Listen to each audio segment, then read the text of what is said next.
கர்த்தருக்கு ஸ்தோத்திரம். இன்று கர்த்தருடைய வார்த்தை சங்கீதம் 46:11.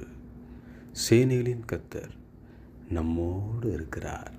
கர்த்தருக்கு பிரியமானவர்களே, சேனைகளின் கர்த்தர் நம்மோடு இருக்கிறார் என்பதை நாம் அறிந்து கொள்ள வேண்டும்.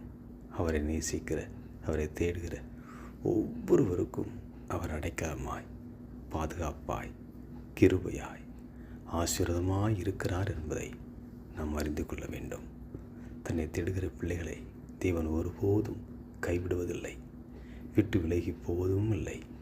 அவர் கூடவே இருக்கிறவர், நம்மோடு வாசம் பண்ணுகிறவர். சேனைகளின் கர்த்தர் நம்மோடு கூட இருந்து நம் வாழ்க்கையை, நம் குடும்ப வாழ்க்கையை, தனிப்பட்ட வாழ்க்கையை நம்மை ஆண்டவர் கரம் பிடித்து நடத்தி செல்கிற உண்மையான தெய்வம்தான் நம் இயேசு கிறிஸ்து. அவர் நம்மோடு இருக்கிறார். சந்தோஷமாய் சமாதானமாயிருங்கள். ஆமேன்.